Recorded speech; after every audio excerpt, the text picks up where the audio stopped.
Morning students, BEd first year के paper pedagogy of history इतिहास का शिक्षण शास्त्र विषय के अंतर्गत आज हम देखने वाले हैं समाज नगर नगरीय क्षेत्रों के विकास के इतिहास के अंतर्गत मिस्र की सभ्यता के बारे में हम जानकारी हासिल करेंगे।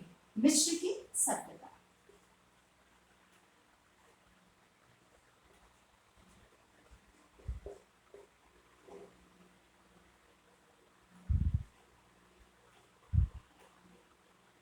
मिस्र की सभ्यता, इस मिस्र की सभ्यता जो कि हम सभी जानते हैं कि मिस्र की जो सभ्यता है इसका विकास नील नदी के किनारे हुआ था।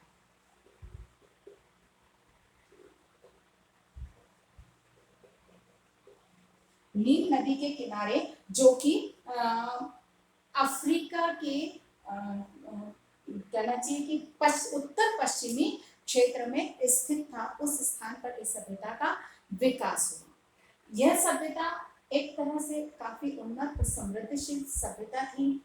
आज भी इसके अवशेष हमें पिरामिडों के रूप में, अगर आप इजिप्ट वगैरह जाते हैं तो वहां पर पिरामिडों के रूप में आज भी इस सभ्यता के अवशेष हमें देखने को मिलते हैं। अर्थात नील नदी के किनारे इस सभ्यता का विकास हुआ था, क्योंकि तत्कालीन समय में जितनी भी सभ्यताएं थी वो सभी नदी घाटियों के किनारे पर ही विकसित हुई थी, क्योंकि संसाधन अभी उतने उपलब्ध नहीं थे। इसीलिए जो नदियों के किनारे ही जीवन सरल था, आसान था, इसीलिए नदियों के किनारे ही सभ्यताओं का विकास हुआ। मिस्र की सभ्यता की जहाँ तक हम बात करते हैं, इसकी विकास यात्रा को अगर हम देखते हैं तो हमें इस समय ये एक उन्नत राजनीतिक गतिविधियों का की सभ्यता थी, जिसमें कि राजनीतिक गतिविधियां बहुत अधिक मात्रा में देखने को मिली। ये राजनीतिक जो जीवन था,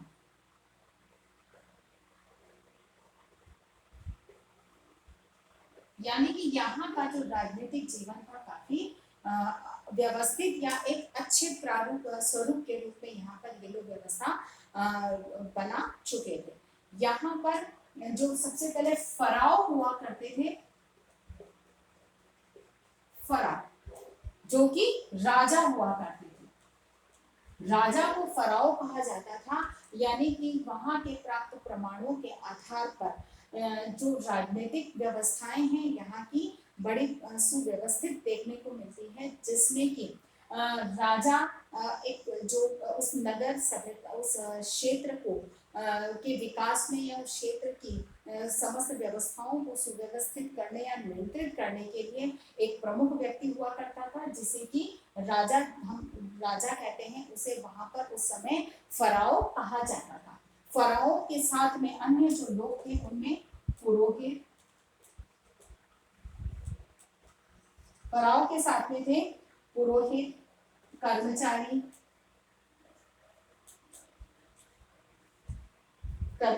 कलाकार, हस्तशिल्प,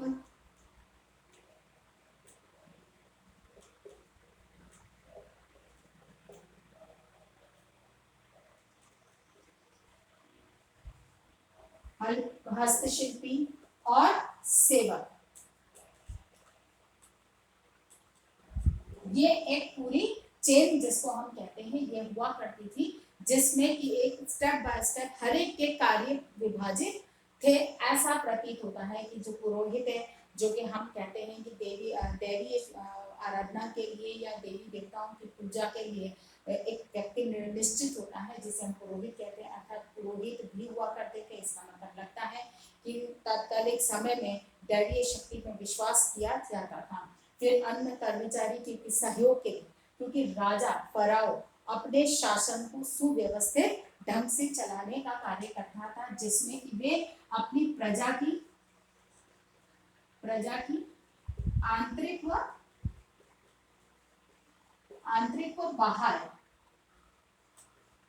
बाह्य सुरक्षा की व्यवस्था, ये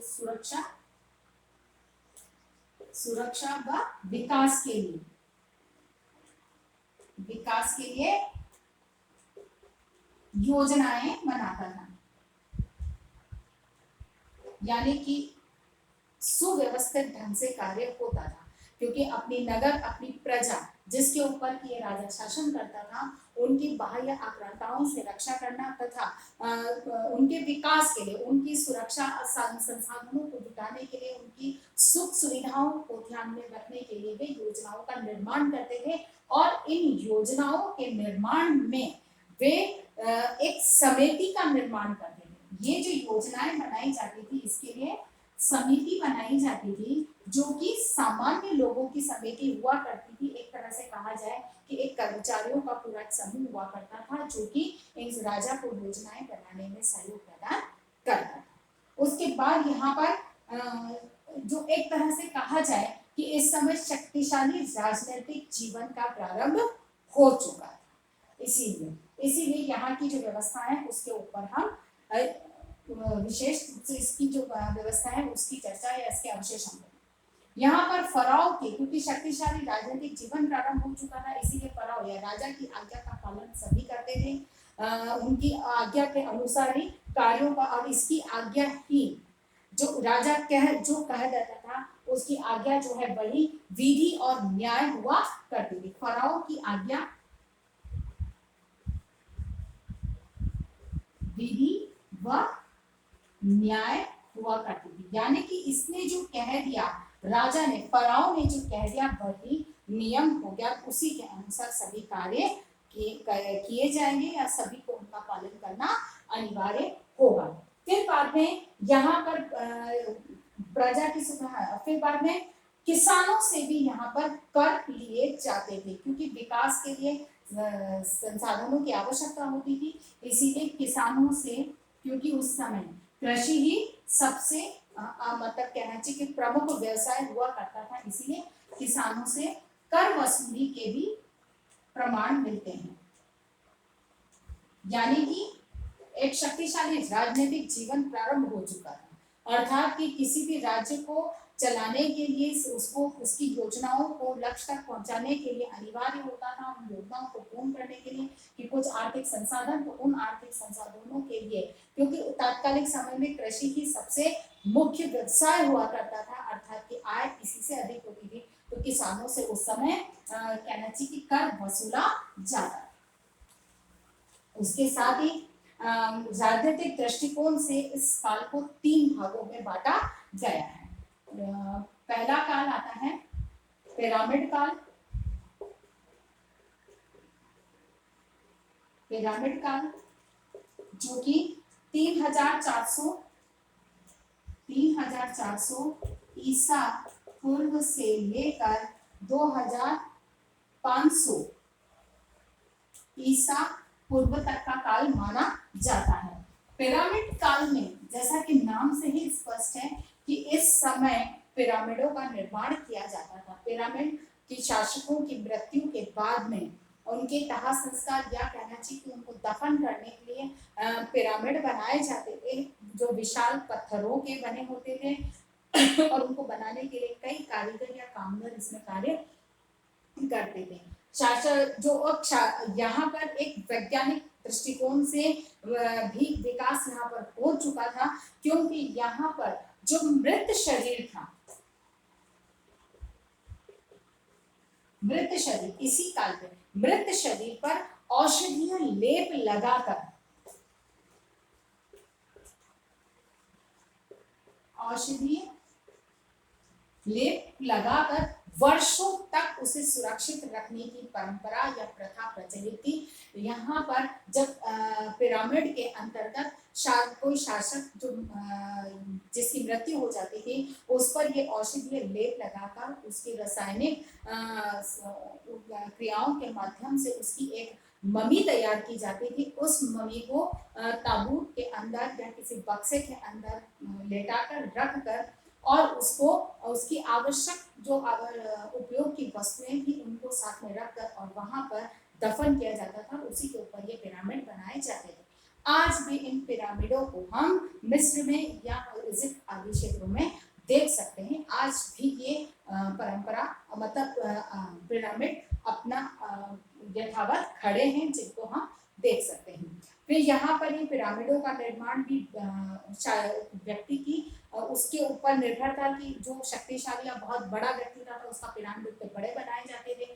यदि कोई बच्चा की मृत्यु हो जाती थी तो उसी के अनुकूल उसकी छोटे पिरामिडों का निर्माण किया जाता था, जिससे कि देखकर अंदाज लगा सकते थे कि ये किसी बच्चे का पिरामिड है और ये किसी महान व्यक्ति का पिरामिड है और ये किसी सामान्य व्यक्ति का पिरामिड है। अर्थात यहाँ पर इसीलिए इसे पिरामिड युग कहा जाता है।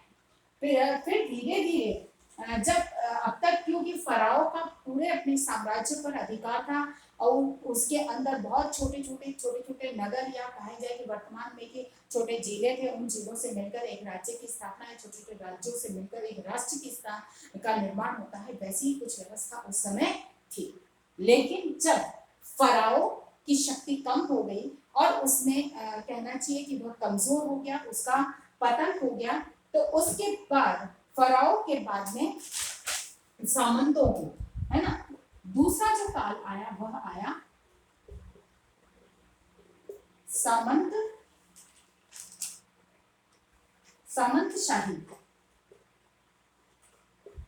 सामंतशाही युग आया, जो कि 2500 ईसा पूर्व से लेकर और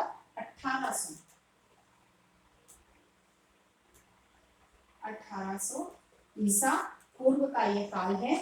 इसमें अब फराओ की जो शक्ति थी वो क्षीण हो चुकी थी, जिसकी वजह से सामंत जो अलग अलग राज्यों के थे उन्होंने अपने अपने क्षेत्रों को फराओ के उससे मुक्त करा लिया था, फराओ के शासन से मुक्त करा लिया था और अब वे स्वतंत्र अपने क्षेत्रों पर, अपने राज्यों पर स्वयं राज्य किया करते। लेकिन ये जो युग था वह आम जनता के लिए बड़ा कष्टप्रद था। क्यों? कि ये जो सामंत थे वे निरंकुश तरीके से शासन किया करते थे, अपनी मन मर्जी से शासन चलाते थे, जिससे कि आम जनता बड़ी कष्ट में जीवन व्यतीत करती थी। बावजूद इसके सामंत शाही काल के अंतर्गत साहित्य व्यापार और धर्म के क्षेत्र में बहुत अधिक विकास हुआ था। ठीक है ना, साहित्य व्यापार व धर्म, इन 3 क्षेत्रों में काफी विकास होने के प्रमाण हमें प्राप्त होते हैं। तीसरा जो काल था वह था नवीन युग। तीसरा काल था नवीन साम्राज्य।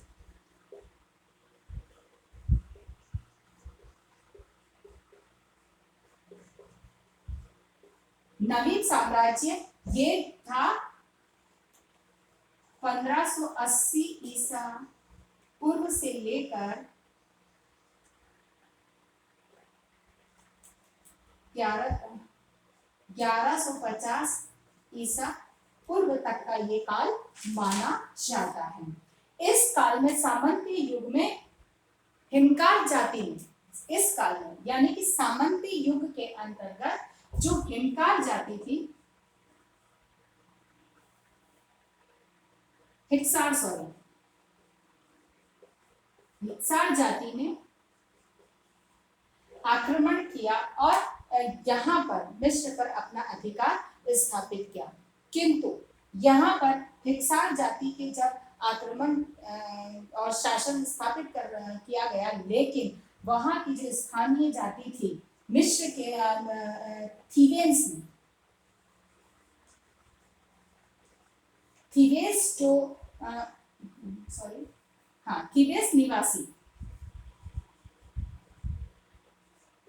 निवासी थे, इन्होंने पुनः हिक्सार जाति के या हिक्सार के शासक को हराया और इनसे पुनः मिस्र पर अपना अधिकार प्राप्त किया और यहीं से नवीन साम्राज्य की स्थापना मानी गई और यहाँ पर नवीन साम्राज्य का उदय हुआ और विकास की प्रक्रिया निरंतर रूप से चलती रही। इसी आधार पर हम कह सकते हैं इस विकास क्रम को। फिर यहाँ पर हम देखें व्यापार की दृष्टिकोण से, व्यापार जो था उसमें खेती इनका मूल व्यवसाय था।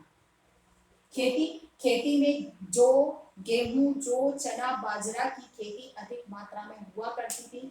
साथ में सन की खेती भी ये लोग किया करते थे, क्योंकि वहां के लोग सन से निर्मित वस्तुओं, कपड़ों का ही उपयोग करते थे, यानी कि कपड़े वस्त्र जो थे वो सन के बने होते थे, इसीलिए जौ, गेहूं, जो बाजरा, चना और हाँ गेहूं, जो ज्वार और बाजरे के साथ में सन की खेती भी अति बहुतायत में की जाती। यहाँ पर धातु का प्रयोग करना हम लोगों ने सीख लिया था, क्योंकि इसके प्रमाण मिलते हैं कि यहाँ पर बड़े बड़े जहाजों का उपयोग किया जाता था, जो युद्ध व हाँ जहाजों का प्रयोग किया जाता था जो युद्ध व शांति के लिए इन जहाजों का उपयोग किया जाता था, यानी कि युद्ध होने की स्थिति में भी जहाजों का उपयोग किया जाता था, शांति स्थापित रखने के लिए भी जहाजों का उपयोग किया जाता था, अर्थात इन्होंने धातुओं का उपयोग करना सीख लिया था। फिर ये शिल्प क्रियाओं में प्रशिक्षित थे, जिसके उदाहरण हम देखते ही हैं कि जो इनकी कलात्मक वस्तुएं हमें प्राप्त हुई हैं, जिससे देखकर लगता है कि ये शिल्प प्रेमी थे और काफी अच्छा ज्ञान इनको शिल्प का था। पिरामिड भी अपने आप में एक शिल्प का ही उदाहरण है, जिसकी कल्पना इसी युग में की गई, इन्हीं के द्वारा की गई और इनका निर्माण किया गया, जिनका निर्माण कोई छोटे पत्थरों से नहीं, विशालकाय बड़े बड़े पत्थरों से इनका निर्माण किया गया, जिनको कि जहाँ तक देखा जाए तो किसी लेक या मतलब कि एक के ऊपर एक इस तरह से रख कर उनका पिरामिड का निर्माण किया गया कि जो आज तक इतने कहना चाहिए कि वर्षों बाद भी यथावत खड़े हैं। तो इसीलिए शिल्प का इनको शिल्प का ज्ञान बहुत अच्छा था, इसके प्रमाण मिलते हैं। फिर मिस्र सभ्यता की सबसे बड़ी जो उपलब्धि है, इस सभ्यता की सबसे बड़ी जो उपलब्धि है वह है सौर पंचांग। यहाँ पर सौर पंचांग का ये लोग आविष्कार कर चुके थे, यानी कि एक तरह से दिन रात की गणना के अनुसार एक वर्ष, हफ्ता, वर्ष, महीने की जो हम कहते हैं कि पंचांग, जो हमारी तिथि कैलेंडर है, उस तरह के कैलेंडर का उस समय आविष्कार ये लोग कर चुके थे। फिर बाद में लिपि का जो बात रहती है, लिपि की दृष्टि से इन लोगों की एक लिपि थी जिसमें कि हैरोग्लिफिक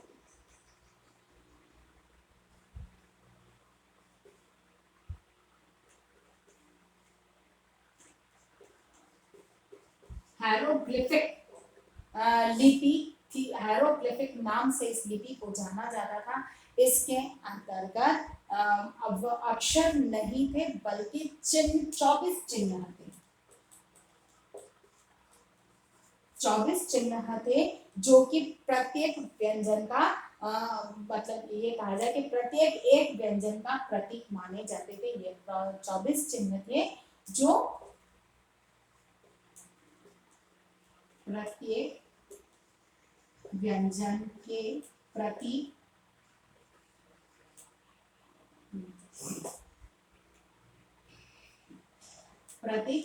चिन्ह थे, जो धीरे धीरे इनका आविष्कार होते होते ये चिन्ह जो थे वो 300 चिन्ह का आविष्कार वो लोग कर चुके थे, 300 चिन्हों का निर्माण वे कर चुके थे।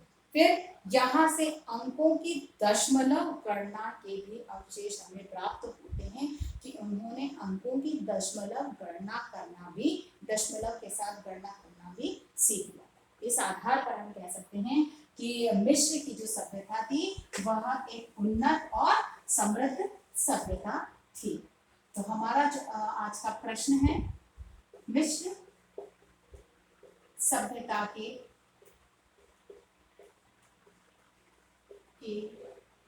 विकास के इतिहास को